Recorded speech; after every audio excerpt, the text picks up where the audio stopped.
서울 강남의 고급 주택가에 위치한 웅장한 대저택. 창문에서 새어나오는 불빛이 어둠을 밝히고 있었다. 그곳은 강도윤 회장의 집무실이었다. 73세의 강도윤 회장이 창가에 서서 서서히 밝아오는 하늘을 바라보고 있었다. 그의 뒷모습은 여전히 당당하고 위엄이 느껴졌지만 어깨에는 세월의 무게가 실려 있었다. 도윤은 천천히 돌아서서 책상으로 향했다. 넓은 책상 위에는 겹겹이 쌓인 서류들이 질서정연하게 놓여 있었고 그 옆에는 작은 은색 액자 하나가 자리하고 있었다. 도윤은 책상 앞에 앉으며 액자를 집어들었다. 액자 속에는 까만 머리에 환한 미소를 짓고 있는 5살 배기 소녀의 사진이 있었다. 그는 사진을 바라보며 미소를 지었다. 그의 강인한 얼굴에 잠깐의 부드러운 기색이 번졌다. 미나야, 오늘도 좋은 하루 보내렴. 그는 손가락으로 사진 속 소녀의 얼굴을 살짝 쓰다듬었다. 이것이 그의 매일 아침 의식이었다. 액자를 원래 자리에 놓으며 그의 표정은 다시 냉정하게 굳어졌다. 하지만 그의 눈빛에는 여전히 깊은 그리움이 담겨 있었다. 창문 너머로 도시의 실루엣이 점점 뚜렷해졌다. 강도윤은 책상에 놓인 서류들을 정리하며 하루를 시작할 준비를 했다. 그의 동작 하나하나에서 완벽주의적인 성격이 엿보였다. 모든 것이 정확하고 깔끔하게 정리되어 있었다. 방 안에 흐르는 엄숙한 침묵은 그가 오랫동안 혼자였음을 말해주는 듯했다. 그때 집무실 문을 노크하는 소리가 들렸다. 들어오세요. 문이 열리고 50대의 비서실장 윤재훈이 단정한 정장 차림으로 들어섰다. 손에는 일정표가 들려 있었다. 회장님, 오늘 일정표와 보고서 가져왔습니다. 윤재훈은 공손하게 서류를 책상 위에 올려놓았다. 도윤은 서류를 받아들고 빠르게 내용을 훑어보았다. 그리고 오늘부터 저택에서 일하실 새 가정부분이 오셨습니다. 도윤은 서류에서 시선을 들어 윤재훈을 바라보았다. 그의 눈빛에 살짝 지친 기색이 스쳤다. 회장님께서 3개월마다 가정부를 바꾸시는 기록이 이번에는 깨질지 모르겠습니다만 이번 분은 추천서가 정말 뛰어납니다. 특히 까다로운 분들 밑에서도 오래 일한 경력이 있으세요. 도윤은 고개를 살짝 끄덕이며 들어오라는 신호를 보냈다. 재훈은 문 쪽으로 고개를 돌려 손짓했다. 문으로 41세의 박지연이 들어섰다. 단정한 차림의 그녀는 깔끔하게 빗어넘긴 머리에 편안하면서도 전문적인 인상을 주었다. 그녀는 공손하게 인사했다. 안녕하세요. 오늘부터 모시게 된 박지연입니다. 잘 부탁드립니다. 강도윤은 지연을 잠시 바라보았다. 무심한 표정이었지만 눈에 잠시 관심이 스쳐 지나갔다. 그는 고개만 가볍게 끄덕였다. 지연 씨, 회장님께서 좋아하시는 음식과 싫어하시는 음식 목록, 그리고 집안 관리에 관한 특별 지시사항은 제가 나중에 자세히 알려드릴게요. 윤재훈이 지연에게 부드럽게 말했다. 지연은 미소와 함께 고개를 끄덕였다. 아침은 7시 30분에 주세요. 소금은 최소한으로 넣고 와사비는 절대 사용하지 마세요. 도윤이 담담하게 말했다. 지연은 다시 한번 공손하게 고개를 숙였다. 네, 알겠습니다. 말씀하신 대로 준비하겠습니다. 이제 가보세요. 도윤이 다시 서류로 시선을 돌리며 말했다. 지연과 윤재훈은 조용히 방을 나갔다. 문이 닫히고 도윤은 의자에 깊숙이 기대앉았다. 그는 무의식적으로 작은 멜로디를 흥얼거리기 시작했다. 오래전 딸에게 불러주던 자장가였다. 잠시 후 그는 자신이 무엇을 하고 있는지 깨닫고 멈췄다. 그의 표정에 순간적으로 놀라움이 스쳤다. 오랫동안 입에 올리지 않았던 그 노래가 왜 하필 지금 떠올랐는지 의아해하는 눈치였다.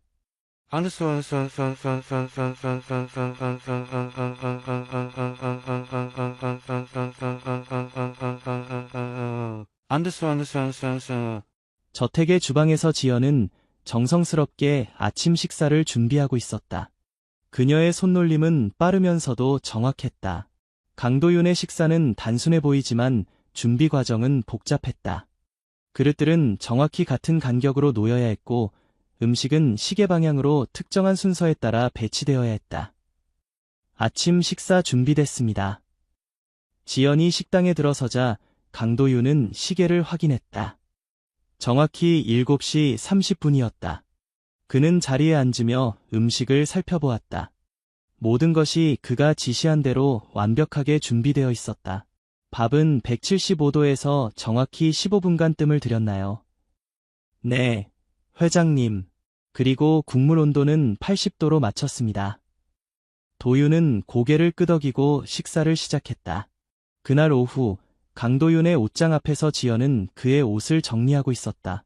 셔츠는 색상별로 분류되고 타이는 패턴과 소재에 따라 세심하게 배열되었다.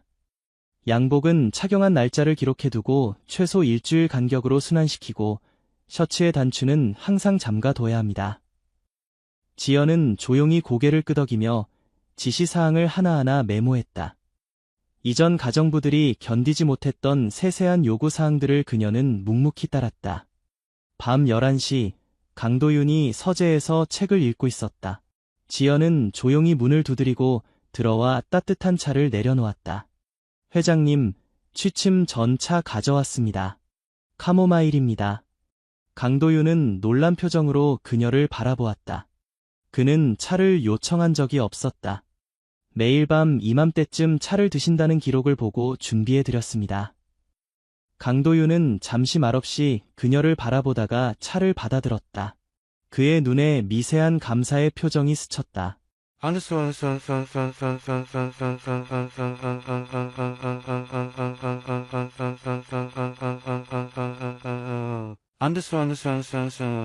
시간이 흘러 어느새 2주가 지났다. 아침 식사 시간, 도윤은 신문을 읽으며 커피를 마시고 있었다. 도윤은 신문에서 고개를 들고 지연을 바라보았다. 그의 표정에는 미세한 놀라움이 엿보였다. 아직 버티고 있군요. 지연은 부드럽게 미소 지으며 대답했다. 네, 회장님. 일하는데 어려움은 없습니다. 강도윤은 다시 신문으로 시선을 돌렸지만 그의 입가에 희미한 미소가 번졌다. 그는 자신도 모르게 이 새로운 가정부에게 조금씩 마음의 문을 열고 있었다. 저택의 거실에서 강도윤은 저녁 뉴스를 보며 홀로 커피를 마시고 있었다. 갑자기 그의 표정이 일그러졌다. 가슴을 움켜쥐며 고통스러운 신음을 내뱉었다. 커피잔이 그의 손에서 떨어져 바닥에 산산조각이 났다. 강도윤은 숨을 제대로 쉬지 못하고 소파에서 미끄러지듯 바닥으로 쓰러졌다. 그 소리를 들은 지연이 급히 거실로 뛰어왔다. 회장님, 괜찮으세요? 지연은 재빨리 강도윤의 상태를 확인했다. 그의 얼굴은 창백하고 숨을 헐떡이고 있었다. 그녀는 즉시 상황을 파악하고 행동했다. 윤 실장님, 회장님께서 심장 발작인 것 같아요. 119에 전화하겠습니다. 윤재우는 전화를 받는 대로 급히 달려왔다. 지연은 침착하게 강도윤의 넥타이를 풀고 기도를 확보했다. 질산염 스프레이가 필요해요. 회장님 서재 서랍에 있을 겁니다. 빨리요. 윤재우는 급히 서재로 달려갔다. 지연은 강도윤의 맥박을 확인하며 그를 편안한 자세로 눕혔다. 회장님, 제 말 들리시죠? 곧 도움이 올 거예요. 깊게 숨 쉬세요. 윤재훈이 스프레이를 가지고 돌아왔다. 지연은 즉시 강도윤의 혀 밑에 스프레이를 뿌렸다. 몇 분 후 도윤의 호흡이 조금 안정되었다. 구급차 사이렌 소리가 멀리서 들려왔다.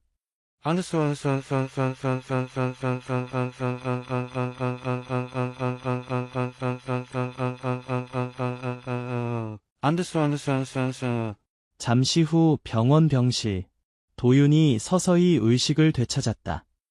흐릿한 시야로 병실을 둘러보니 창가에 서 있는 지연의 모습이 보였다. 그녀는 창밖을 바라보며 깊은 생각에 잠겨 있었다. 물. 강도윤의 목소리에 지연이 급히 돌아섰다. 회장님, 깨어나셨군요. 지연은 재빨리 물을 따라 도윤에게 건넸다. 얼마나 됐지? 거의 하루가 지났습니다. 의사 선생님께서 다행히 빨리 조치해서 큰 위험은 넘겼다고 하셨어요. 강도윤은 자신의 가슴을 만져보았다. 아직 약간의 통증이 남아 있었다. 당신이 구했군. 아닙니다. 당연히 해야 할 일을 했을 뿐이에요. 강도윤은 잠시 지연을 바라보았다. 그의 눈에 복잡한 감정이 스쳤다. 가정부일 외에 이까지 할 필요는 없소. 그의 말투는 무심해 보였지만 그 안에는 감사의 마음이 숨겨져 있었다. 지연은 부드럽게 미소 지었다. 제 의무입니다. 회장님 곁에 있는 것이 제 일이니까요.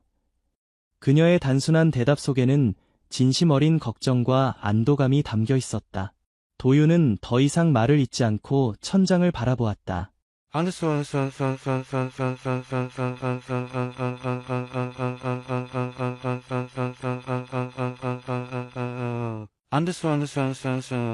다음날 병실 문이 열리고 45세의 남자가 들어왔다. 강그룹 부회장 강민석이었다. 그는 화려한 꽃다발을 들고 있었다.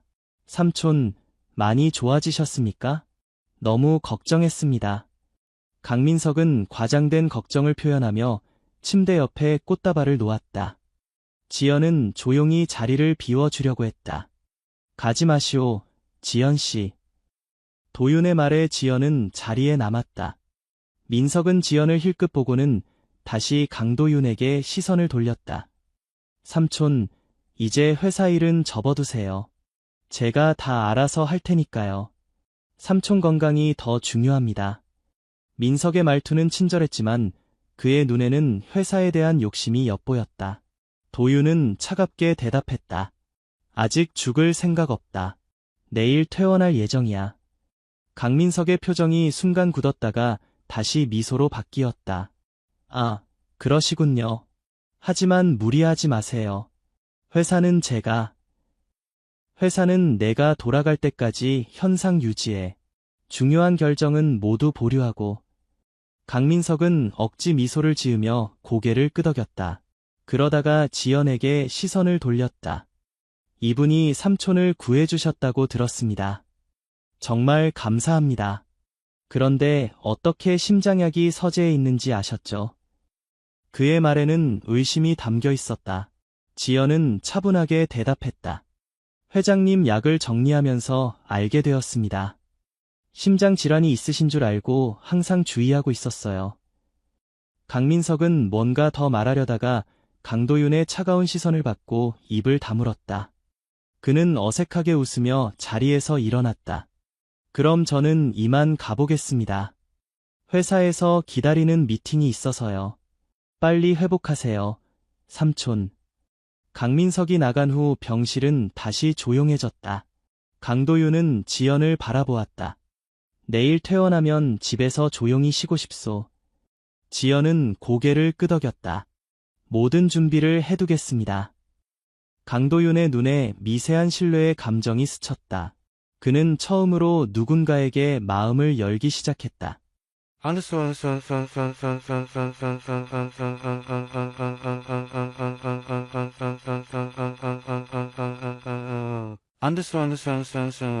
퇴원 후 일주일이 지난 저녁, 도윤은 넓은 거실에 안락의자에 앉아 오래된 청자차잔으로 차를 마시고 있었다.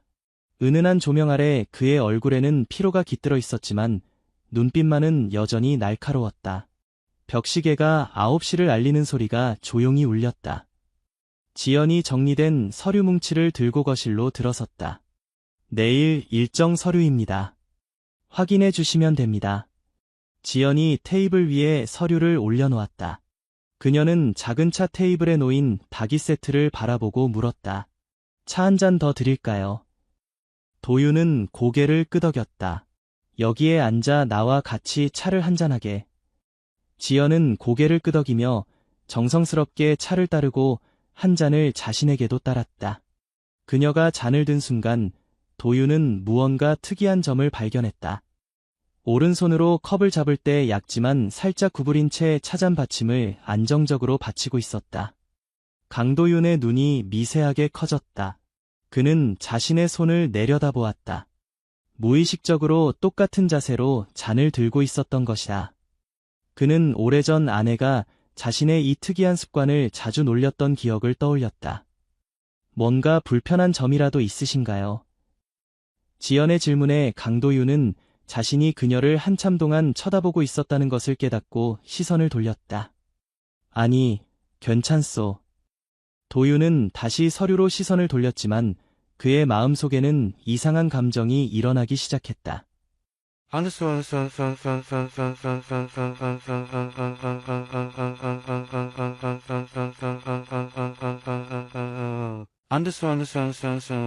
저녁 식사 시간.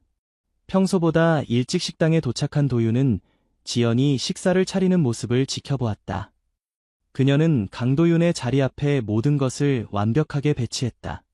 밥과 국, 그리고 여러 반찬들이 정확한 위치에 놓였다. 모든 것이 도윤이 원하는 대로 정확하게 놓여 있었다. 오늘은 나와 같이 식사를 하게. 지연은 놀란 표정 하나 없이 차분하게 식탁에 앉았다. 식사가 시작되고 도윤은 평소보다 지연을 더 유심히 관찰했다. 그녀가 반찬을 먹는 순서가 그의 시선을 사로잡았다. 나물, 생선, 고기 순으로 먹고 국물과 밥을 번갈아 3숟가락씩 떠먹었다. 도윤이 어릴 적부터 항상 고수하던 식사 방식과 놀라울 정도로 일치했다. 지연 씨는 항상 그렇게 식사를 하나요? 질문에 지연이 조금 놀라는 기색을 보였다. 네. 아, 이렇게 먹는 거요? 그냥 습관인 것 같아요. 혹시 불편한 점이 있으실까요? 특별한 이유는 없소. 그냥 궁금했을 뿐이요. 도윤은 잠시 침묵한 후 다시 질문했다. 지연 씨, 어디서 자랐지요? 지연은 잠시 수저를 내려놓고 대답했다. 서울근교 고아원에서 자랐습니다. 해바라기의 집이라는 곳이요. 고등학교를 졸업할 때까지 그곳에 있었습니다. 강도윤의 눈에 미세한 감정의 파동이 지나갔다. 해바라기의 집은 그의 딸이 실종된 지역과 가까운 곳이었다. 가족은 기억나는 것이 있나요? 지연의 표정이 조금 어두워졌다. 기억나지 않습니다. 5살 때 사고로 기억을 많이 잃었어요. 누군가가 저를 고아원에 데려다 준 것 같은데 그 이전의 기억은 거의 없습니다. 도윤의 표정이 미묘하게 변했다. 그는 더 이상 묻지 않고 식사를 계속했다. 하지만 그의 마음속에는 이상한 감정이 소용돌이치기 시작했다. 우연의 일치가 너무 많았다. 습관, 나이, 고아원. 그는 감히 희망을 품을 수 없었지만 그 가능성을 완전히 무시할 수도 없었다.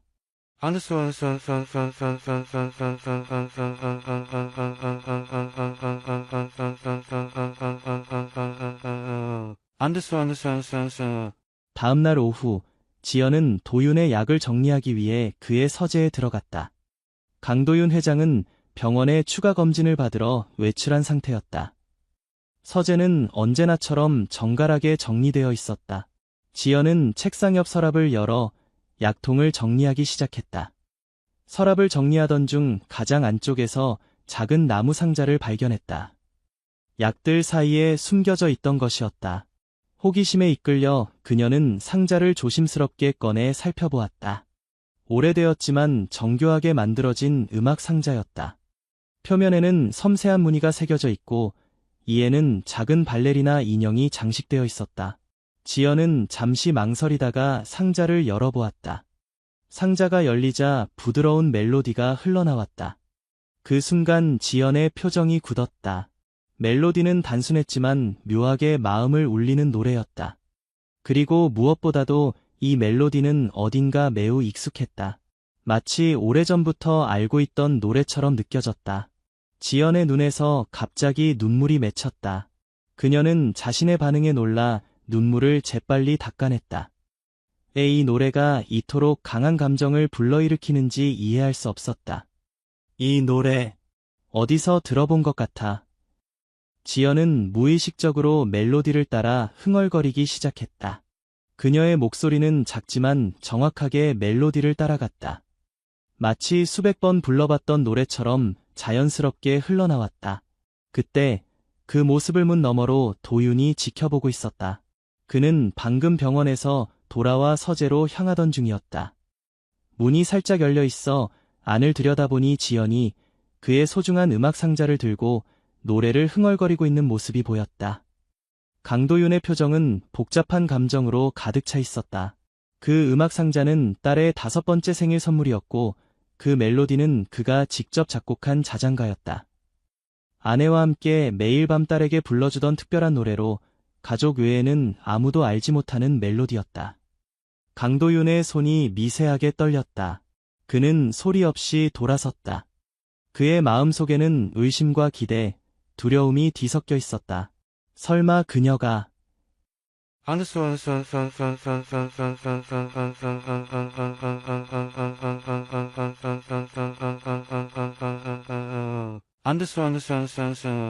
한편 강민석은 강남의 고급 법률 사무소에 앉아 있었다.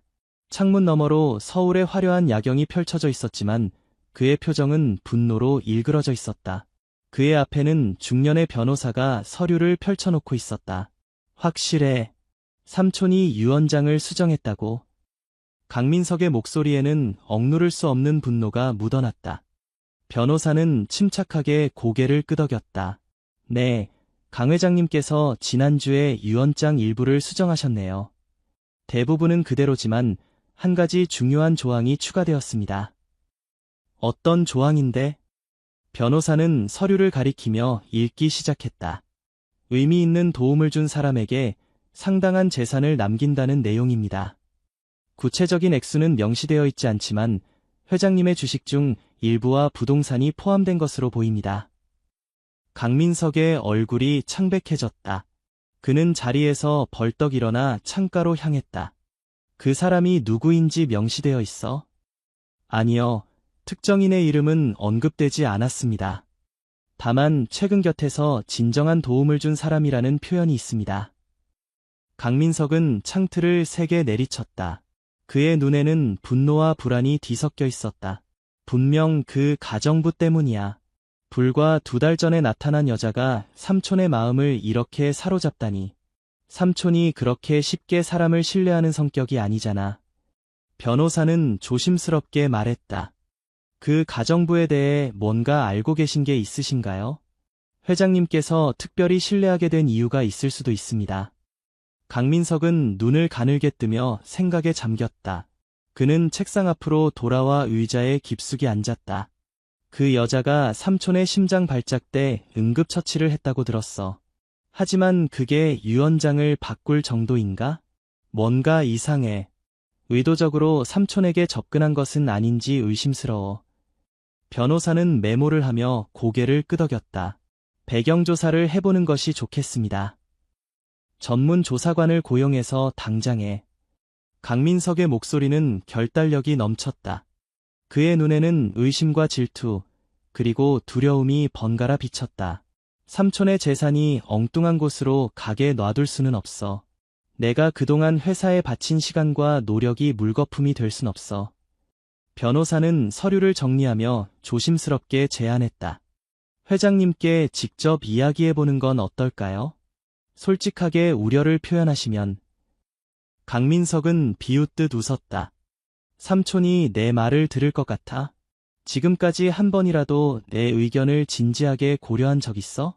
그 여자의 정체를 밝혀내서 삼촌이 스스로 깨닫게 만들어야 해. 그는 창밖을 바라보며 생각에 잠겼다. 서울의 밤하늘에 별들이 희미하게 빛나고 있었다. 그의 마음속에는 이미 지연을 제거할 여러 계획이 형성되기 시작했다. 어떤 방법을 써서라도 그 여자를 삼촌에게서 떼어 놓을 거야.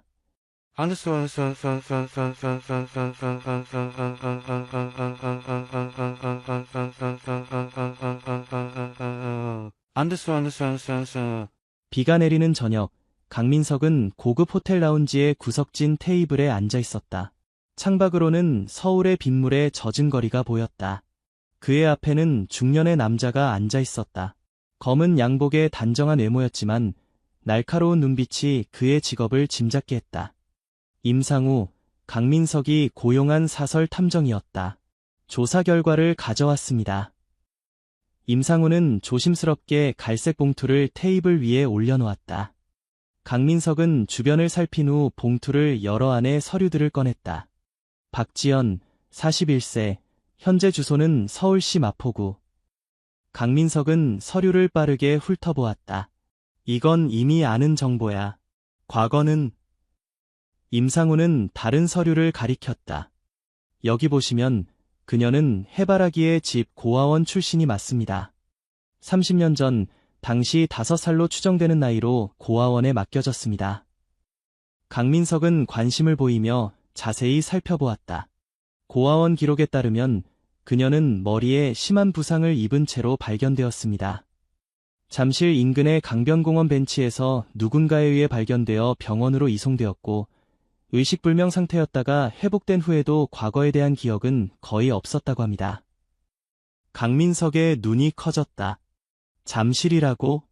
30년 전이라면 정확히는 1993년 6월 24일입니다. 발견 장소는 강 회장님이 당시 건설 중이던 주상복합단지 근처였습니다. 강민석은 잠시 생각에 잠겼다. 그의 표정이 미묘하게 변했다. 삼촌의 딸이 사라진 시기와 일치하는군. 임상우가 고개를 끄덕였다. 그 생각을 했습니다. 회장님의 딸 강민아 양이 실종된 사건과 시기와 장소가 겹칩니다. 하지만 당시 경찰 조사에서 연관성은 발견되지 않았습니다. 경찰이 이 사건을 조사했다고? 네, 당연히 미아 발견 사례니 조사는 했습니다. 하지만 아이의 신원을 확인할 수 있는 단서가 없었고 아이 자신도 기억이 없었으니 결국 고아원으로 보내졌습니다. 강민석은 서류를 넘기며 추가 정보를 찾았다. 이 여자가 정말 삼촌의 딸일 가능성은? 임상우는 조심스럽게 대답했다. 가능성은 있습니다. 나이, 발견 시기와 장소가 일치하니까요. 하지만 확실한 증거는 없습니다. 강민석은 고아원 사진을 살펴보았다. 그곳에는 어린 시절의 지연으로 보이는 소녀가 다른 아이들과 함께 찍힌 사진이 있었다. 그는 오래된 가족 앨범에서 본 사촌 미나의 모습을 떠올려 보았다. 고아원 원장은 아직 살아있나? 네, 김미숙 원장님이십니다. 현재 70대 중반이지만 여전히 해바라기의 집을 운영하고 계십니다. 강민석은 생각에 잠겼다. 그의 눈에 교활한 빛이 스쳤다. 이 정보를 어떻게 활용할지 생각해 봐야겠군. 만약 그녀가 정말 삼촌의 딸이라면 문제가 복잡해질 테니. 임상우는 조용히 기다렸다. 강민석은 잠시 후 결심한 듯 말했다. 일단 이 정보는 비밀로 해줘. 그리고 고아원 기록에 약간의 수정이 필요할 것 같아. 수정이요? 강민석은 낮은 목소리로 말했다. 박지연의 과거에 작은 점을 추가하려고. 노인들을 상대로 한 사기 전과라든지. 임상우의 표정이 굳어졌다. 그건 불법입니다. 강민석은 테이블 아래로 두툼한 봉투를 건넸다. 이건 추가 보수. 고아원 기록은 오래되었고 전산화가 제대로 되어 있지 않을 거야. 변경하기 어렵지 않을 거라고. 임상우는 잠시 망설이다가 봉투를 받았다. 그의 표정에서 직업적 양심과 금전적 유혹 사이의 갈등이 읽혔다. 이 정도면 충분하지? 아니면 더 필요하? 임상우는 깊은 한숨을 내쉬었다. 충분합니다. 언제까지 필요하신지요? 최대한 빨리. 삼촌에게 보여줄 증거가 필요해. 비가 창문을 더 세차게 두드렸다. 강민석은 만족스러운 미소를 지으며 자리에서 일어났다. 저 멀리 강그룹 본사 건물에 불빛이 흐릿하게 보였다. 30년 동안 내가 기다려온 자리야. 그 누구도 앗아갈 수 없어.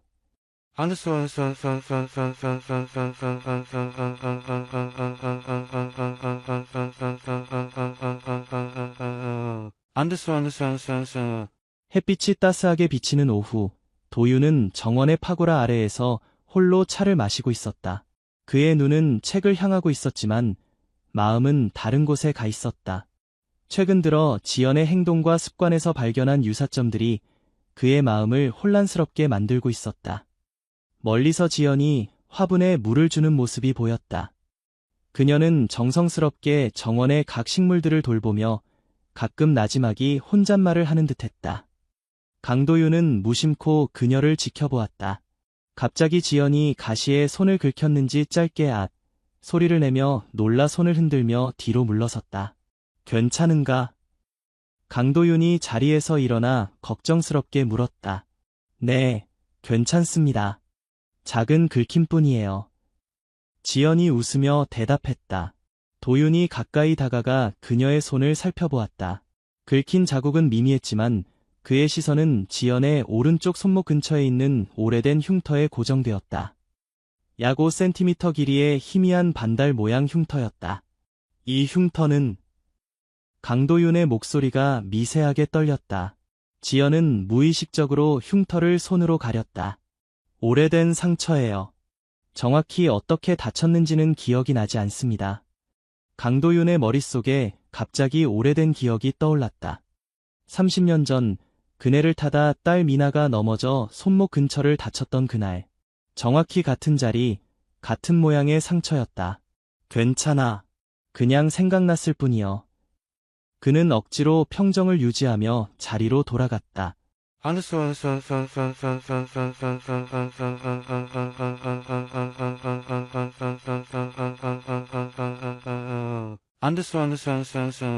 그날 밤 강도윤은 서재에서 오래된 가족 앨범을 꺼내 펼쳤다. 그 속에는 딸 미나의 어린 시절 사진들이 고스란히 담겨 있었다. 그는 딸이 손목을 다쳤던 시기의 사진을 찾아냈다. 거기에는 반창고를 붙인 채 씩 웃고 있는 애 살배기 미나의 모습이 담겨 있었다. 도윤은 액자 속 딸의 사진과 오늘 본 지연의 모습을 머릿속에서 겹쳐보았다. 나이 차이가 있었지만 미소 짓는 눈매와 입꼬리의 모양이 놀랍도록 비슷했다. 설마... 그는 벽시계를 바라보았다. 이미 자정이 가까워오고 있었다. 잠시 망설이다가 그는 휴대폰을 들어 비서실장 윤재훈에게 전화를 걸었다. 재훈 씨, 내일 아침 일찍 내 서재로 와주게. 네, 알겠습니다. 무슨 일이신지요? 내일 설명하지. 아무에게도 이 통화에 대해 말하지 말게.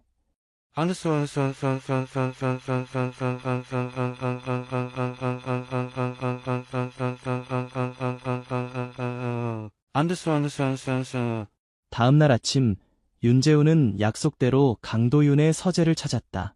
도윤은 밤새 잠을 이루지 못한 듯 피곤한 눈으로 그를 맞이했다. 앉게, 재훈 씨. 윤재훈이 자리에 앉자 도윤은 깊은 숨을 내쉬고 입을 열었다. 지연 씨에 대해 철저히 조사해 주었으면 하네. 윤재훈은 놀란 표정을 감추지 못했다. 박지연 씨요. 무슨 문제라도 있으신가요? 도윤은 창밖을 바라보며 말했다. 그녀가 해바라기의 집 고아원 출신이라고 하더군. 그곳에 언제, 어떻게 들어갔는지 조사해보게. 특히 30년 전 기록을 중점적으로. 윤재훈은 의아한 표정으로 메모를 했다. 30년 전이요. 그래. 그리고 그녀의 건강 기록도 확인해줬으면 해. 특히 오른쪽 손목 근처 흉터와 관련된 기록이 있는지. 윤재훈이 조심스럽게 물었다. 혹시 그녀가 회장님의 따님과 관련이 있다고 생각하시는 건가요? 강도윤은 윤재훈을 날카롭게 쳐다보았다. 나는 미친 게 아니야. 그냥 확인하고 싶을 뿐이야. 그의 목소리에는 평소에 볼 수 없던 취약함이 묻어 있었다. 윤재훈은 고개를 끄덕였다. 알겠습니다. 최대한 조용히, 철저하게 조사하겠습니다. 도윤은 서랍에서 오래된 사진 한 장을 꺼내어 윤재훈에게 건넸다. 어린 미나가 손목에 붕대를 감고 있는 사진이었다. 이건 미나가 실종 직전에 찍은 사진이야. 현재 박지연 씨의 흉터 위치와 비교해주게. 윤재훈은 사진을 받아들고 진지하게 바라보았다. 30년이 지났는데도 아직 포기하지 않으셨군요. 강도윤의 눈에 깊은 감정이 어렸다. 부모는 절대 자식을 포기하지 않아. 비록 모든 사람들이 내가 현실을 받아들여야 한다고 말해도 내 마음 한구석에는 항상 딸이 언젠가 돌아올 거라는 희망이 있었네. 윤재훈은 고개를 숙였다. 최선을 다해 조사하겠습니다. 하지만 만약 그녀가 정말 회장님의 딸이 아니라면 너무 실망하지 마세요. 도윤은 창밖을 바라보며 힘없이 웃었다. 알아. 허망한 희망일지도 모르지. 하지만 이번만큼은 내 직감이 틀리지 않길 바라네. 윤재훈이 떠난 후 도윤은 오래된 음악 상자를 꺼내 열어보았다. 그 익숙한 멜로디가 서재를 채우며 그의 마음속에 오래전 잊었던 희망의 불씨를 다시 피워 올렸다.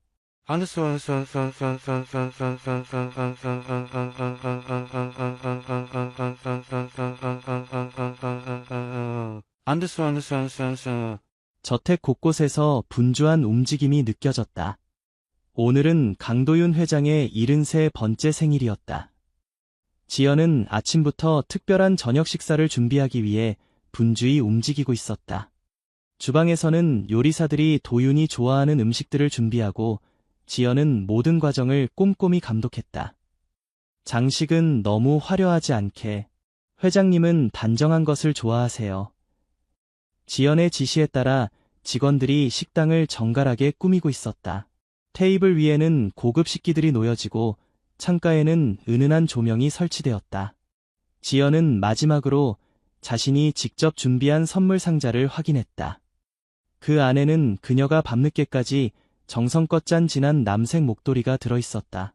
오후 6시 강도윤이 서재에서 나와 식당으로 향했다. 그는 오늘 특별한 날임에도 평소와 같은 표정을 유지하고 있었지만 그의 눈에는 미세한 기대감이 스쳤다. 생일 축하드립니다, 회장님. 지연이 따뜻한 미소로 맞이했다. 강도윤은 짧게 고개를 끄덕이고 자리에 앉았다. 식당 문이 다시 열리고 강민석이 호화로운 선물 상자를 들고 들어왔다. 삼촌, 생신 축하드립니다. 오래오래 건강하시길 바랍니다. 강민석은 과장된 미소로 강도윤에게 다가가 선물을 건넸다. 도윤은 무심히 선물을 받아 옆에 놓았다. 고맙구나. 강민석은 지연을 향해 미소를 지어 보였지만 그의 눈빛은 차가웠다. 오늘은 제가 특별히 삼촌이 좋아하시는 음식도 준비했습니다. 전복죽이요. 최고급 전복으로 셰프에게 특별히 부탁했습니다. 강도윤의 표정이 조금 밝아졌다. 전복죽은 그가 좋아하는 음식이었다. 식사가 시작되고 여러 가지 요리들이 차례로 나왔다. 지연은 조용히 식사 진행을 돕고 강민석은 끊임없이 회사 이야기를 늘어놓았다. 도윤은 대부분 듣기만 하면서 간간히 고개를 끄덕였다. 마지막으로 강민석이 준비한 전복죽이 나왔다. 고급스러운 그릇에 담긴 하얀 죽에는 큼직한 전복살이 풍성하게 올려져 있었다. 삼촌, 이건 제가 직접 가장 좋은 재료로 준비했습니다. 한번 드셔보세요. 강민석이 죽을 강도윤 앞에 밀어놓았다. 도윤이 숟가락을 들려는 순간 지연의 머릿속에 갑자기 기억이 스쳤다. 지난번 회장님이 쓰러졌을 때 약국에서 만난 약사의 말이 떠올랐다. 지연 씨, 회장님이 최근에 복용하기 시작한 이 심장약은 특정 해산물, 특히 전복과 같이 섭취하면 위험한 상호작용을 일으킬 수 있어요. 섭취를 자제해야 합니다. 지연의 얼굴이 창백해졌다. 그녀는 재빨리 자리에서 일어나 도윤의 손을 막았다. 회장님, 드시면 안 됩니다. 갑작스러운 행동에 식당 안은 순간 정적에 빠졌다. 강민석의 표정이 굳어졌다. 무슨 소리여? 강도윤이 놀란 표정으로 물었다. 지연은 침착하게 설명했다. 회장님께서 복용 중인 심장약과 전복은 함께 드시면 안 됩니다. 위험한 상호작용을 일으킬 수 있어요. 강민석이 얼굴을 찡그리며 끼어들었다. 말도 안 되는 소리. 무슨 근거로 그런 말을 하는 거요? 지연은 확신의 찬 목소리로 말했다. 지난번 회장님께서 쓰러졌을 때 약사 선생님께서 직접 말씀하신 내용입니다. 회장님의 약 목록을 보여주시면서 특별히 주의하라고 했어요. 도윤은 잠시 생각하다가 말했다. 확인해보지. 그는 담당 의사에게 전화를 걸어 상황을 설명했다. 통화가 끝난 후 강도윤의 표정이 심각해졌다.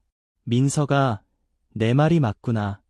이 약과 전복은 함께 먹으면 안 좋다는군. 강민석의 얼굴이 창백해졌다. 저는 몰랐습니다. 삼촌, 정말 죄송합니다. 하지만 그의 눈에는 당혹감 이상의 감정이 스쳐 지나갔다. 도윤은 강민석, 그리고 지연을 번갈아 바라보았다. 그의 눈에 의심의 그림자가 드리웠다. 지연 씨, 고맙소. 강민석은 자리에서 일어나 화장실로 급히 나갔다. 그의 등 뒤로 식은땀이 흐르는 것이 보였다. 강도윤과 지연만 남은 식탁에 침묵이 흘렀다. 도윤은 깊은 생각에 잠겨 있다가 지연을 바라보았다. 고마워요. 지연은 고개를 숙였다.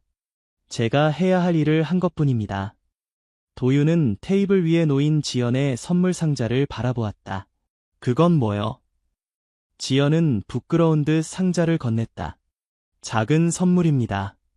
제가 직접 만든 목도리예요. 날씨가 쌀쌀해지고 있어서. 강도윤은 상자를 열어 진한 남색 목도리를 꺼냈다. 그것은 정교하게 짜여 있었으며 그의 이니셜이 한쪽 끝에 수놓아져 있었다. 손수 만든 거요. 네, 회장님은 위에 특별히 준비했습니다. 강도윤의 눈에 감동의 빛이 스쳤다. 그는 오랜 시간 동안 누군가로부터 이런 정성 어린 선물을 받아본 적이 없었다. 고맙소, 지연씨. 그는 목도리를 조심스럽게 만지며 그 따스함이 마치 오래전 잃어버린 가족의 온기처럼 느껴졌다. 강민석이 화장실에서 돌아오자 식당의 분위기는 무거워져 있었다. 도윤은 테이블 위에 올려진 전복죽을 내려다보며 깊은 생각에 잠겨 있었다. 지연은 조용히 서서 상황을 지켜보고 있었다. 민서가 어떻게 된 일인지 설명해 보거라. 강도윤의 목소리는 평온했지만 그 안에는 무게가 실려 있었다. 강민석은 조금 당황한 기색으로 자리에 앉았다. 삼촌, 정말 몰랐습니다. 그저 생신 선물로 특별한 음식을 준비하고 싶었을 뿐이에요. 어떻게 약과의 상호작용까지 고려했겠습니까? 그의 목소리는 억울함으로 가득했지만 눈빛은 불안정했다. 강도윤은 그를 조용히 바라보기만 했다. 주방장에게 직접 주문했다고 했지. 네, 제가 아는 최고의 한식 셰프에게 부탁했어요. 강도윤은 천천히 고개를 끄덕였다. 그는 그대로 자리에서 일어나 전화기를 들고 다이얼을 눌렀다. 잠시 후 그가 말했다. 김비서, 지금 바로 한식당 계절의 정민준 셰프에게 연락해서 오늘 강민석 부회장이 주문한 전복죽에 대해 물어봐주게. 강민석의 표정이 굳어졌다. 그는 불안한 듯 손가락으로 테이블을 두드렸다. 몇 분 후 전화가 다시 울렸다. 도윤은 통화를 마치고 강민석을 가만히 바라보았다. 셰프는 내가 주문한 적 없다고 하는군. 최근 몇 달간 너와 접촉한 적도 없다고 하고. 식당 안에 긴장감이 감돌았다. 강민석의 얼굴이 창백해졌다. 그럴 리가 없어요. 제가 직접. 민서가 솔직히 말해보거라. 이 전복죽은 누가 준비한 거지? 강민석은 입술을 깨물며 대답을 망설였다. 그는 잠시 침묵하다가 한숨을 내쉬었다. 제가 직접 준비했습니다. 좀 더 특별한 것을 해드리고 싶었어요. 요리를 할 줄 아는지 몰랐는데. 강도윤의 말에는 비꼼이 담겨 있었다. 강민석은 자리에서 벌떡 일어났다. 삼촌, 이건 오해예요. 제가 어떻게 그런 일을... 도윤은 손을 들어 그의 말을 끊었다. 내 병원 기록, 심장약 정보는 가족인 너만이 쉽게 접근할 수 있는 정보지. 그리고 이런 약에 대한 정보도 찾기 어렵지 않았을 거야. 그는 깊은 한숨을 내쉬었다. 그의 눈에는 서운함과 실망감이 가득했다. 오늘은 이만 가보거라. 이 일에 대해서 나중에 다시 이야기하자. 강민석은 더 이상 변명할 말을 찾지 못하고 황급히 식당을 빠져나갔다. 그의 발걸음은 급하고 불안했다. 식당에는 강도윤과 지연만 남았다. 긴 침묵이 흐른 후 강도윤이 입을 열었다. 민석이가 최근 당신에 대해 여러 의심을 제기했었다.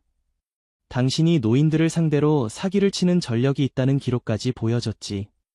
지연의 눈이 놀라움으로 커졌다. 그건 사실이 아닙니다. 저는 그런 적이 없어요.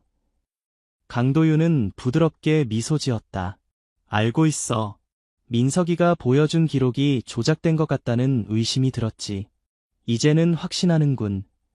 그는 잠시 생각에 잠겼다가 덧붙였다. 지연 씨, 당신은 오늘도 내 목숨을 구해주는군. 정말 고맙소. 지연은 미소 지었다. 그녀의 눈에는 따뜻함과 진심이 담겨 있었다. 제가 해야 할 일을 했을 뿐입니다. 회장님. 도윤은 지연의 목도리를 조심스럽게 목에 둘렀다. 그것은 마치 오랜 시간 동안 그가 그리워했던 가족의 온기처럼 따뜻하게 느껴졌다. 함께 케이크라도 먹지 않겠소? 생일인데 축하도 못 받았군. 지연은 환하게 미소 지었다. 물론이죠. 제가 특별히 준비한 케이크가 있답니다. 그녀는 주방으로 향했고 도윤은 그녀의 뒷모습을 바라보았다. 그의 마음속에 점점 더 강한 확신이 자라나고 있었다. 이 여자가 정말 내 딸일지도 모른다.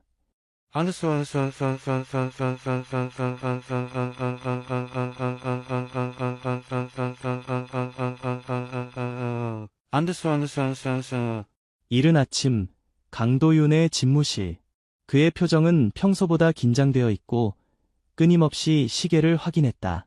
노크 소리가 들리고 윤재훈이 서류 가방을 들고 조용히 들어왔다. 자료가 왔습니다. 회장님. 도윤은 고개를 끄덕이고 책상으로 향했다. 윤재훈은 가방에서 두꺼운 서류 봉투를 꺼내 테이블 위에 올려놓았다.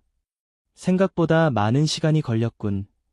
네, 30년 전 기록을 찾는 게 쉽지 않았습니다.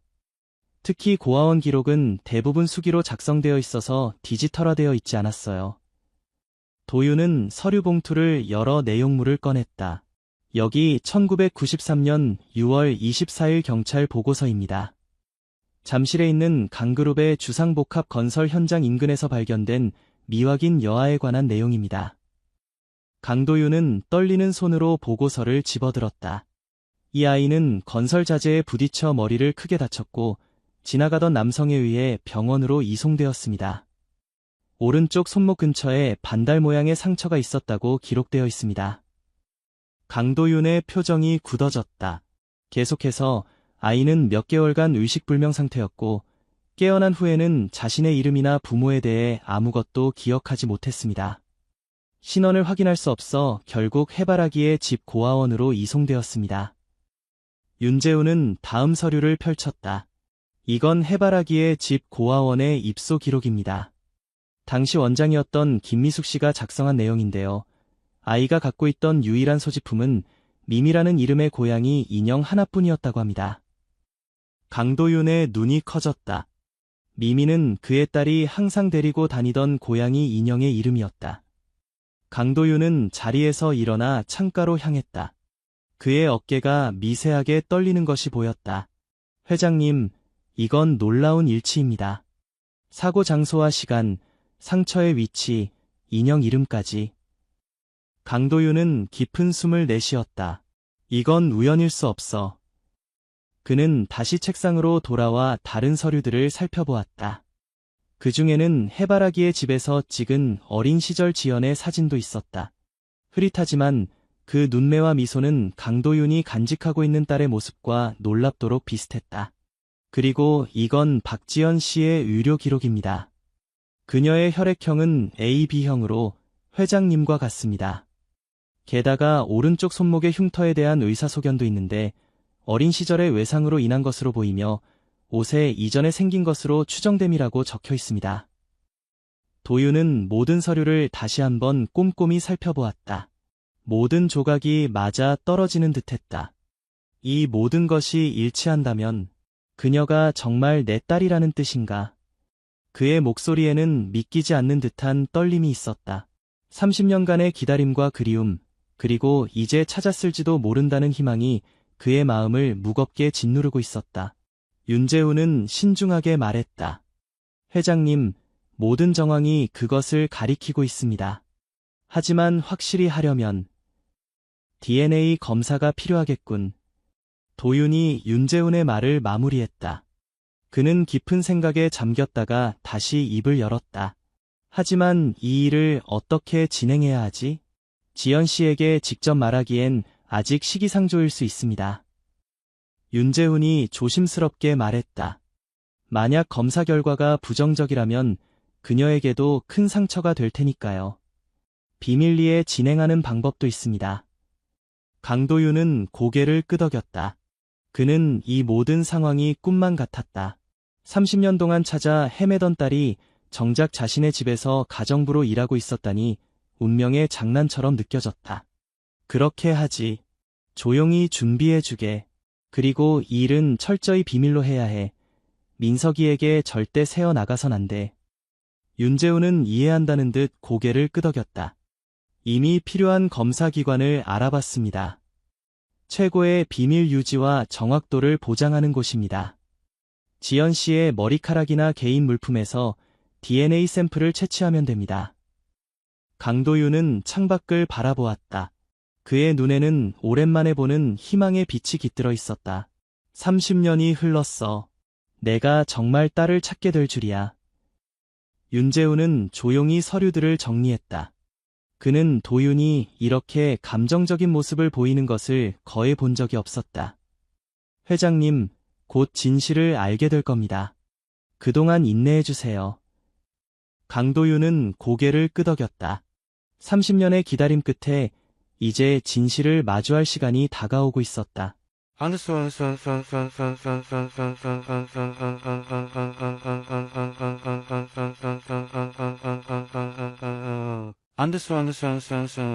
강도윤의 저택 한적한 정원. 해질녘 붉은 노을이 정원을 물들이고 있었다. 지연은 화단에 무릎을 꿇고 꽃을 가꾸고 있었다. 그녀의 표정은 평화로웠지만 눈에는 복잡한 감정이 어려 있었다. 최근 몇 주간 그녀는 도윤이 자신에게 보이는 미묘한 변화를 느꼈다. 갑자기 그림자가 지연 위로 드리워졌다. 고개를 들어보니 강민석이 차가운 표정으로 서 있었다. 이렇게 열심히 일하는 모습이군. 강민석의 목소리에는 냉소가 가득했다. 지연은 천천히 일어나 장갑을 벗었다. 무슨 일이세요, 부회장님? 강민석은 주변을 살피고 지연에게 가까이 다가섰다. 그의 눈에 위험한 기색이 어려 있었다. 더 이상 연기는 그만하지 그래. 난 당신이 누군지 다 알고 있어. 지연은 혼란스러운 표정을 지었다. 무슨 말씀이신지. 어리광 떨지 마. 당신이 삼촌의 신뢰를 얻기 위해 접근한 사기꾼이라는 걸 알아. 노인들을 속여 재산을 빼앗는 수법이 당신 전문 아닌가? 지연의 얼굴이 창백해졌다. 그건 사실이 아닙니다. 강민석은 비웃음을 지었다. 정말? 그럼 이건 뭐지? 그는 주머니에서 서류 한 장을 꺼내 지연 앞에 흔들었다. 고아원 기록을 조작한 문서였다. 이건 당신의 과거 범죄 기록이야. 전국의 노인들을 속여 재산을 갈취한 전력이 있는 사기꾼. 이걸 삼촌이 알게 되면 어떻게 될까? 이건 거짓말이에요. 넌 결코 이 집안의 일원이 될 수 없어. 내가 뭘 노리는지 모를 줄 알았어? 삼촌의 딸처럼 행동하면서 그의 마음을 얻으려는 거지? 이 서류뿐만 아니라 내가 지금까지 숨겨온 모든 거짓말을 밝혀낼 거야. 강민석은 위협적으로 한 걸음 더 다가섰다. 그의 목소리는 낮지만 위협적이었다. 내일까지 짐을 싸서 이 집에서 나가. 삼촌에게는 내가 적당한 변명을 해줄게. 아니면 어쩌겠다는 거지, 민석아? 갑작스러운 목소리에 두 사람 모두 놀라 돌아보았다. 강도윤이 정원 입구에 서 있었다. 그의 표정은 무섭도록 차분했다. 삼촌, 언제부터 거기 계셨어요? 강민석의 얼굴이 창백해졌다. 도윤은 천천히 다가와 지연 옆에 섰다. 내가 내 딸을 협박하는 모습을 충분히 보았다. 딸이여, 무슨 말씀을. 이 여자가 삼촌을 속이고 있는 겁니다. 고아원 기록도 있고. 도윤은 손을 들어 그의 말을 자르며 말했다. 조작한 말이 많구나. 해바라기의 집 원장님이 직접 확인해 주셨다. 그 기록은 최근에 누군가 변경한 것이라고. 강민석의 얼굴에서 피기가 완전히 사라졌다. 도윤은 주머니에서 작은 종이를 꺼냈다. 이건 DNA 검사 결과야. 지연은 정확히 99.9% 확률로 내 친딸이다. 강민석은 뒷걸음질 쳤다. 불가능해요. 그녀가 정말 미나고, 하지만 30년이나.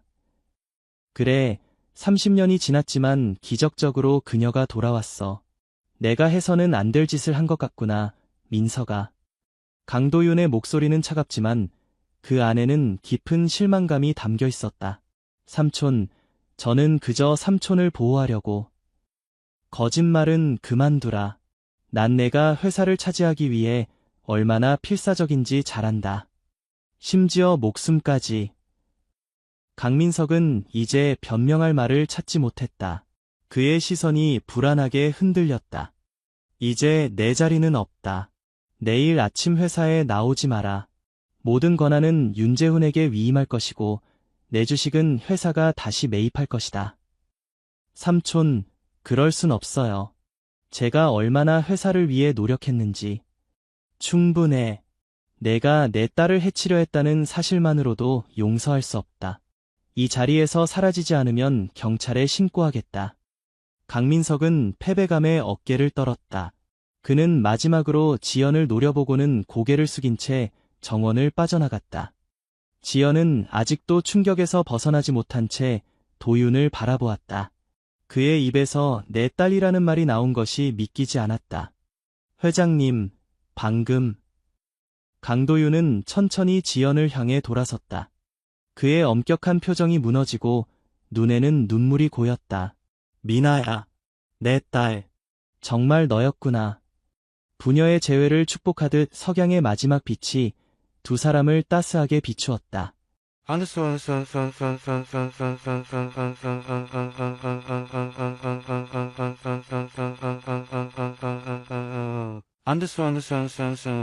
두 사람은 강도윤의 서재에 앉아 있었다. 도윤의 책상 위에는 오래된 사진첩과 서류들, 그리고 DNA 검사 결과지가 펼쳐져 있었다. 그는 깊은 숨을 내쉬고 시작했다. 30년 전 강그룹의 첫 주상복합 건물 개장식이 있었어. 당시 내 나이 5살이었지. 강도윤은 사진첩을 펼쳐 지연에게 보여주었다. 화려한 테이프 커팅식에서 어린 소녀의 손을 잡고 있는 젊은 강도윤의 모습이 담겨 있었다. 그날 행사장은 사람들로 붐비었어. 내가 잠시 전화를 받는 사이에 내 손을 놓쳤지. 그의 목소리가 미세하게 떨렸다. 지연은 숨죽여 그의 이야기를 듣고 있었다. 혼란 속에서 내가 건설 자재를 운반하던 차량에 치였어. 사고 직후 너를 발견하지 못했어. 나중에 알게 된 사실이지만 현장을 지나가던 한 남자가 너를 병원으로 데려갔다고 해. 도윤은 다른 서류를 펼쳤다. 오래된 병원 기록이었다. 너는 수개월간 의식불명 상태였고 깨어났을 때는 과거의 기억을 모두 잃은 상태였어. 그 남자는 내 신원을 밝히지 않은 채 너를 고아원에 맡겼지. 지연의 눈에 눈물이 고였다. 그녀는 자신의 손목에 있는 흉터를 무의식적으로 만졌다. 그 사이 나는 너를 찾기 위해 모든 것을 다했어. 경찰, 사설탐정, 심지어 무당까지. 그 누구도 내 행방을 알려주지 못했지. 내 어머니는 그 충격으로 몸이 약해져 5년 후에 세상을 떠났어. 강도윤의 눈에서 눈물이 흘러내렸다. 30년 동안 억눌러온 감정이 한꺼번에 터져나왔다. 하지만 난 포기하지 않았어. 내 사무실에 내 사진을 항상 두고 매일 아침 내게 말을 걸었지. 언젠가는 돌아올 거라고. 그렇게 믿었어. 지연은 흐느끼며 고개를 끄덕였다. 그녀의 머릿속에서는 조각난 기억들이 서서히 모습을 드러내기 시작했다. 그리고 기적처럼 30년이 지나 내가 내 집에 가정부로 들어왔어. 처음엔 알아보지 못했지. 하지만 내가 보이는 작은 습관들, 그 특별한 자장가, 인형 이름, 조금씩 의심이 생기기 시작했어. 강도윤은 DNA 검사 결과를 지연에게 보여주었다. 이제 확실해. 넌 내 딸, 강민아야. 지연은 떨리는 손으로 검사 결과를 받아들었다. 그녀의 마음속에서는 혼란과 충격, 그리고 묘한 안도감이 뒤섞여 있었다. 그래서 제가 처음 이 집에 왔을 때부터 이상하게 익숙했던 거군요. 그녀의 목소리는 작았지만 그 안에는 깨달음이 담겨 있었다. 음악 상자의 멜로디, 회장님의 습관들, 이 집의 냄새까지 모든 것이 어딘가 기억 속에 있었어요. 지연은 천천히 일어나 창가로 향했다. 창문 너머로 저택의 정원이 보였다. 어딘가 기억의 저편에서 어린 시절 그 정원에서 뛰어놀던 모습이 희미하게 떠올랐다. 저는 정말 강민아인가요? 그녀의 목소리에는 여전히 의문이 담겨 있었다. 삶의 정체성이 순간에 바뀐다는 것은 쉽게 받아들일 수 있는 일이 아니었기 때문이다. 도윤은 천천히 그녀에게 다가가 오래된 음악 상자를 건넸다. 이건 내 5번째 생일 선물이었어. 매일 밤 이 멜로디에 맞춰 자장가를 불러주었지. 지연은 조심스럽게 상자를 열고 멜로디를 들었다. 그 순간 마치 시간이 거꾸로 흐르는 듯한 느낌이 들었다. 온기 가득한 침대, 창문 너머로 보이는 별빛, 그리고 아버지의 따뜻한 목소리. 그 모든 기억이 파도처럼 밀려왔다. 아버지. 처음으로 그녀의 입에서 아버지라는 말이 나왔다. 그 말은 아직 어색했지만 동시에 가장 자연스러운 말처럼 느껴졌다. 도윤은 더 이상 감정을 억누르지 못하고 지연을 품에 안았다. 30년의 기다림, 30년의 그리움이 이 한순간에 모두 녹아내렸다. 미나야, 내 딸, 드디어 찾았구나. 지연은 아버지의 품에 안겨 오랫동안 울음을 터뜨렸다. 그것은 슬픔의 울음이 아닌 오랫동안 잃어버렸던 자신의 뿌리를 찾은 안도감의 울음이었다. 제가 정말 집에 돌아온 건가요? 그래, 이제 진짜 집에 돌아온 거야. 다시는 너를 잃지 않을게. 창밖에 비가 그치고 구름 사이로 빛이 새어 들어왔다. 마치 30년의 어둠이 걷히고 새로운 시작을 알리는 듯했다.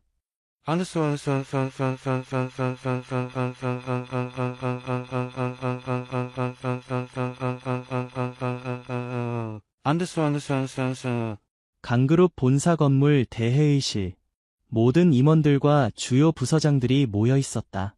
긴장감이 감도는 가운데 도윤이 지연과 함께 회의실로 들어섰다. 두 사람의 모습에서 묘한 닮은 기운이 느껴졌다. 지연은 더 이상 가정부의 모습이 아닌 단정한 비즈니스 정장 차림이었다. 오늘 여러분을 모신 것은 중요한 발표가 있어서입니다. 강도윤의 목소리는 평소보다 힘이 넘쳤다. 회의실은 완전한 침묵에 빠졌다. 30년 전 우리 회사의 첫 번째 주상복합 건물 개장식에서 실종되었던 제 딸 강민아를 찾았습니다. 그의 말에 회의실은 순간적으로 술렁였다. 오래 근무한 임원들 몇몇은 놀란 눈으로 서로를 바라보았다. 여기 옆에 있는 이 아름다운 여성이 바로 제 딸 강민아입니다. DNA 검사로 확인되었고 모든 법적 절차도 진행 중입니다. 도윤은 지연의 어깨에 손을 얹었다. 그의 표정에는 자부심과 행복이 가득했다.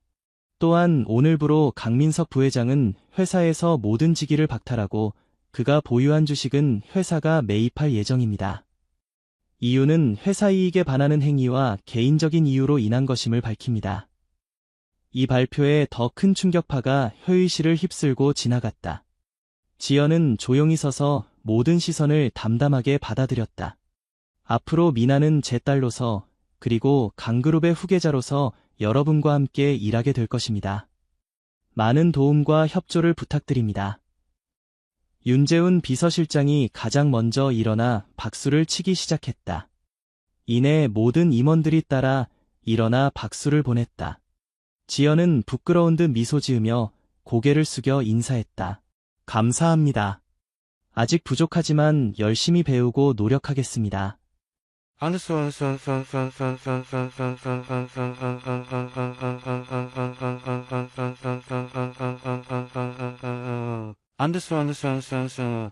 회의가 끝난 후 강도윤의 사무실.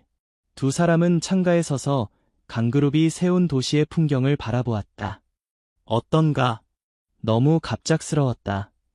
강도윤이 지연에게 물었다. 지연은 천천히 고개를 저으며 미소 지었다. 앞으로 배울 것이 많을 거예요. 회사 업무도, 그룹의 역사도, 30년 동안의 공백을 채우기는 쉽지 않을 테지만, 다 이해하기는 어렵지만 아버지가 만든 것을 지키고 싶어요. 그리고 제 경험을 통해 다른 사람들을 돕고 싶어요. 도윤은 호기심 어린 눈빛으로 지연을 바라보았다. 어떤 생각이 있니? 해바라기의 집에서 보낸 시간 동안 저처럼 가족을 잃은 아이들을 많이 봤어요. 그 아이들 중 얼마나 많은 아이들이 정말 고아인지 아니면 저처럼 실종된 아이들인지 생각해보면 지연의 말에 도윤의 눈이 빛났다. 실종 가족 찾기를 돕는 재단을 설립하는 건 어떨까? 우리의 이야기가 다른 이들에게 희망을 줄 수 있을 거야. 지연의 얼굴에 환한 미소가 번졌다. 정말 좋은 생각이에요. DNA 데이터베이스 구축, 최신 기술을 활용한 얼굴 인식 시스템, 실종 가족을 위한 심리 지원까지. 강도윤은 딸의 열정적인 모습에 감동했다. 30년 동안 그는 자신의 회사를 키우는데 모든 에너지를 쏟았지만 이제는 딸과 함께 더 큰 의미를 찾게 된 것 같았다. 그래, 미나 재단은 어떨까? 지연은 감격에 찬 눈으로 아버지를 바라보았다. 정말 해도 될까요? 물론이지. 우리가 함께 만들어가는 첫 번째 프로젝트야. 내가 가진 모든 자원과 네트워크를 활용할 수 있어. 지연은 감사함에 고개를 숙였다. 그녀의 마음에는 새로운 꿈과 희망이 싹트기 시작했다. 아버지, 정말 감사해요. 제가 집에 돌아올 수 있게 해주셔서, 그리고 이렇게 새로운 시작을 함께 해주셔서요. 강도윤은 따뜻한 미소를 지었다. 이제부터 우리는 함께야. 잃어버린 시간은 되돌릴 수 없지만 앞으로의 시간은 더욱 소중하게 쓸 수 있을 거야. 창밖으로 따스한 오후의 햇살이 두 사람을 비추었다.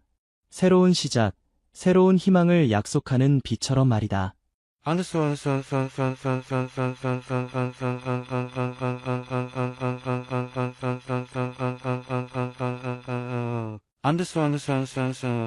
잠실의 한 주상 복합 건물. 밤, 강도윤과 지연이 검은색 세단에서 내려 웅장한 건물을 올려다보았다. 이곳은 30년 전 지연이 실종되었던 건설 현장이 있던 자리. 지금은 강그룹의 심장부가 된 곳이었다.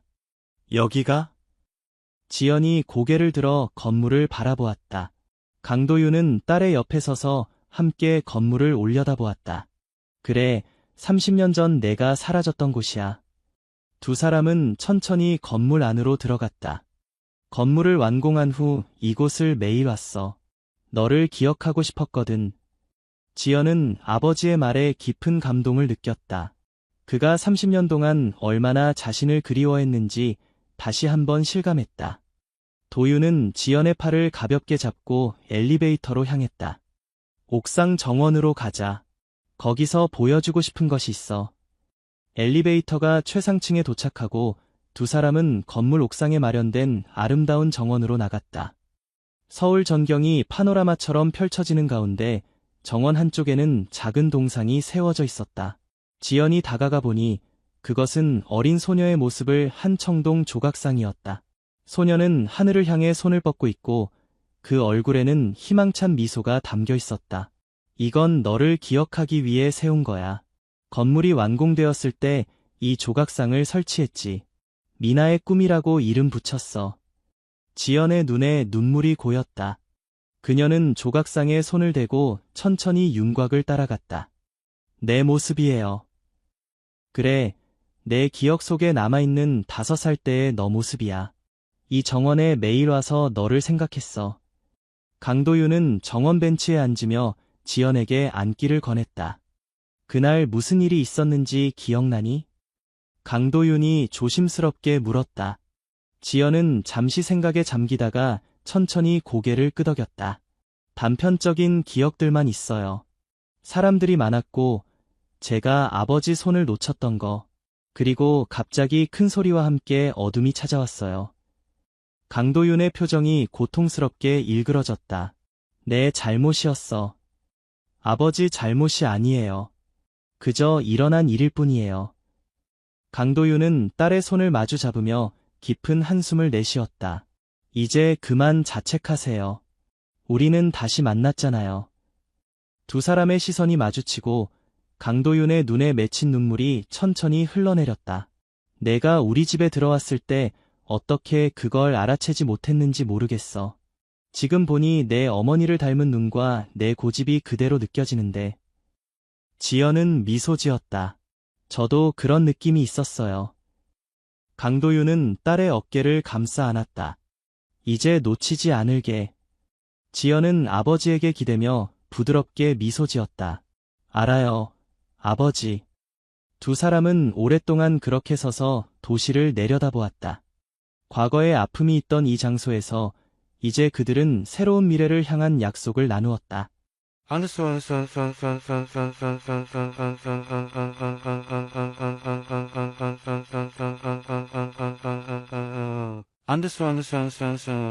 그날 저녁, 강도윤의 저택. 오래된 다락방. 먼지가 쌓인 나무 상자들과 액자들 사이로 햇빛이 비스듬히 들어왔다. 강도윤과 지연이 함께 계단을 올라 다락방으로 들어섰다. 도윤은 천천히 다락방 깊숙한 곳으로 향했다. 30년 동안 내 물건들을 모두 간직해왔어. 한 번도 정리하지 않았지. 그는 큰 나무 상자 앞에 멈춰섰다. 상자에는 미나의 보물이라고 정성스럽게 써진 라벨이 붙어 있었다.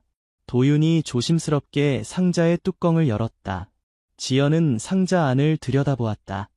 어린 시절 그녀의 물건들이 그대로 보존되어 있었다. 작은 인형들, 색연필과 그림책, 리본으로 묶인 편지들, 그리고 다양한 추억의 물건들이 시간을 거스른 채 그대로였다. 그리고 팔찌 하나가 눈에 들어왔다. 팔찌를 집어드는 순간 갑자기 기억이 물밀듯이 밀려왔다. 어머니. 지연의 눈에 눈물이 고였다. 어머니가 선물해 주신 거였어요. 강도윤은 놀란 표정으로 지연을 바라보았다. 기억이 나니? 네, 어머니가 제 손목에 이걸 채워주시며 우리 미나 항상 행복할 거야라고 말씀하셨어요. 도윤은 옆에 있는 다른 상자를 가져왔다. 가족 앨범이 담긴 상자였다. 내 어머니 사진이야. 그는 앨범을 펼쳤다. 그 안에는 아름다운 여성이 어린 지연을 안고 있는 사진이 있었다. 미소 짓는 그녀의 얼굴은 지연과 닮아 있었다. 어머니. 지연은 사진을 부드럽게 어루만졌다. 기억나요. 어머니의 향기, 목소리, 웃음소리. 지연의 눈에서 눈물이 흘러내렸다. 그것은 슬픔의 눈물이 아닌 오랫동안 잊고 있던 소중한 기억을 되찾은 기쁨의 눈물이었다. 어머니는 너를 잃은 지 5년 후였어. 너를 잃은 슬픔을 이기지 못했지. 지연은 어머니의 사진을 가슴에 안았다. 그녀는 이제 자신의 뿌리를 완전히 느끼기 시작했다. 그녀가 누구인지, 어디서 왔는지, 누구를 사랑했는지, 모든 것이 조금씩 선명해졌다. 아버지, 이 모든 것을 왜 버리지 않으셨어요? 30년이. 강도윤의 눈에 깊은 감정이 스쳤다. 어떻게 버릴 수 있겠니? 이것들은 내 일부였어. 너를 잃은 후에도 이 물건들이 내 유일한 친구였고. 그는 잠시 말을 멈추고 깊은 숨을 들이마셨다. 나는 항상 내가 어딘가에서 살아있다고 믿었어. 이 물건들이 언젠가 내게 돌아갈 거라고 생각했지. 지연은 아버지의 손을 꼭 잡았다. 도윤은 딸의 손을 마주 잡으며 미소 지었다.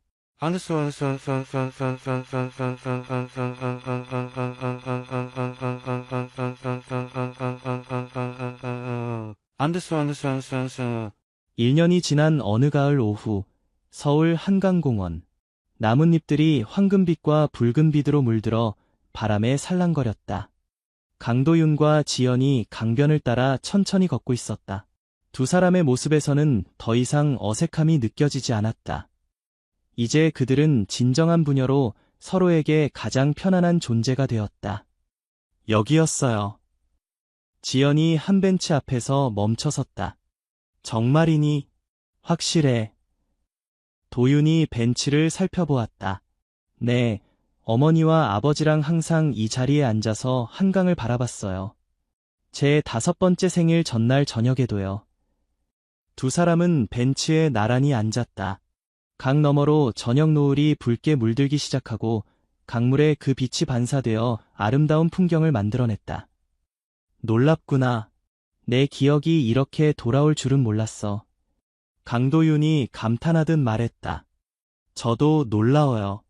처음에는 조각난 기억들만 있었는데 시간이 지나면서 점점 선명해져요. 마치 퍼즐이 맞춰지는 것 같아요. 한동안 두 사람은 그저 노을을 바라보며 조용히 앉아 있었다. 강변을 따라 사람들이 산책하고 자전거를 타고 웃음소리가 멀리서 들려왔다. 평화로운 시간이 흘렀다. 미나재단 개원식이 다음 주로 다가왔구나. 도윤이 말을 꺼냈다. 네, 기대되면서도 긴장돼요. 많은 분들이 오신다고 하셨죠. 그래, 재단 설립 소식이 언론에 알려지면서 예상보다 많은 관심을 받고 있어. 우리 이야기가 다른 이들에게 희망을 주는 것 같아. 지연은 미소 지었다. 지난 1년간 그녀는 미나 재단을 설립하기 위해 열심히 일해왔다. 신기해요. 제가 경험한 아픔이 이제는 다른 사람들을 도울 수 있는 힘이 되다니요. 도윤은 딸의 손을 꼭 잡았다. 그의 손에서 감사와 자부심이 전해졌다. 내가 자랑스러워, 미나야. 내가 돌아온 후 내 인생이 완전히 달라졌어. 저도요, 아버지. 이제는 제가 누구인지 알게 되었으니까요. 노을이 점점 더 짙어지고 강 위로 작은 배들이 지나갔다. 멀리서 아름다운 야경이 펼쳐지기 시작했다. 아버지, 이제 집에 갈까요? 내일도 바쁜 하루가 기다리고 있잖아요. 그래, 가자. 두 사람은 천천히 자리에서 일어났다. 강도윤은 지연의 어깨를 감싸 안고 그들은 함께 걸음을 옮겼다. 안개 낀 아침으로 시작되었던 그들의 이야기는 이제 맑고 따뜻한 석양과 함께 새로운 장을 열고 있었다. 뒤돌아보면 상처와 아픔, 기다림의 시간이 있었지만 앞으로 펼쳐질 날들은 희망과 사랑으로 가득할 것이다. 강변의 산책로를 따라 걸어가는 두 사람의 뒷모습이 서서히 멀어지고 그들을 비추는 석양의 빛이 점점 더 따스하게 빛났다. 30년 만에 찾은 딸과 30년 만에 집으로 돌아온 딸, 그들의 재회는 이제 끝이 아닌 새로운 시작이었다.